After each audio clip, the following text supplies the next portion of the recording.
আসসালামু আলাইকুম, hello everyone, সবাই কেমন আছেন? আজকে আমাদের এই প্ল্যানের মধ্যে একটা বিষয় যেটা লস হয়েছে, time is out. Time loss হয়ে গেছে, যেহেতু আজকে শুক্রবার। আমরা সকাল থেকে কালকে থেকে প্ল্যান করছিলাম আমার শ্রদ্ধেয় স্যার সহকারে আমরা একটু আহ, বিনোদনের জন্য, একটু শরীরটাকে রিফ্রেশ করার জন্য বের হব। তো আমরা একটু লেটে বের হয়েছি, তারপরেও আমাদের অনুভূতিটা আপনাদের সাথে শেয়ার করবো, আজকে আমাদের দিনটা কেমন যাবে। তো স্যার, আপনার অনুভূতিটা একটু প্রকাশ করেন। অনেক গরম, অনেক গরম। আমরা আমরা অনুভূতি প্রকাশ করব পানিতে নেমে, ইনশাআল্লাহ। অনুভূতি প্রকাশ করেন। যাই হোক ভাই ও বন্ধুরা, আজকে অনেক গরম, অনেক গরম। তো এই গরমের মধ্যে আসছি।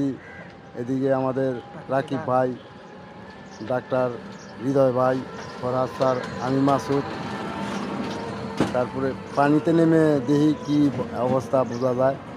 আসছি একটু বিনোদন করার জন্য, আমরা একটু বিনোদন করব। ওকে, আল্লাহ হাফেজ।